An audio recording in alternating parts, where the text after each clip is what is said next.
Anong ibig sabihin yan? Sa ika-181 days, kahit walang panibagong kontrata, pinapipirmahan sa'yo si employer, ikaw ay isa ng regular employee. Kahit walang notice of personal action na mula sa HR, isa ka ng regular employee by operation of law.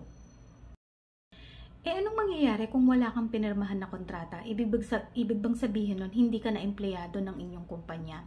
Empleyado ka pa rin po. Okay? Kasi hindi lang naman ang isang kontrata ang makapagpapatunay na ikaw ay isang empleyado ng kumpanya. Meron ding ID, payslip, DTR, gano'n. Now, ano ang epekto ng walang kontratang pinapirmahan sa'yo sa employer?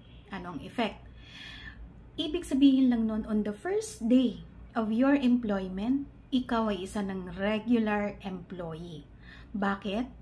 Kasi walang inilagay na standards na dapat mong ma-attain or ma-achieve or ma-meet para ikaw ay mag-qualify bilang isang regular employee. So, ibig sabihin kapag walang standards si employer na gustong ipa-achieve sa'yo on the first day of your employment, ikaw ay isang regular employee. Yan po ang epekto ng kawalan ng pinirmahang kontrata sa first day ng iyong employment.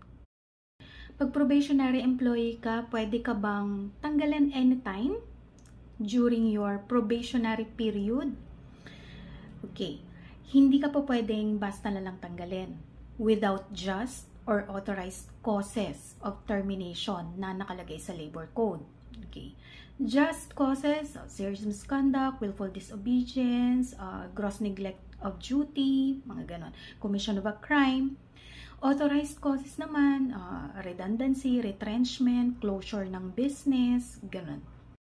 Maliban doon, bilang isang probationary employee, pwede ka rin tanggalin kung hindi mo na-meet yung quota or hindi mo na-meet yung standard na sinet sa'yo na employer para ikaw ay mag-qualify bilang isang regular employee. Ngayon, saan mo makikita itong mga standards na to na dapat mong ma-achieve or ma-attain para mag-qualify ka bilang isang regular employee? Usually, dapat nakalagay ito sa iyong probationary contract or nakalagay ito doon sa notice or offer na ibinigay sa'yo.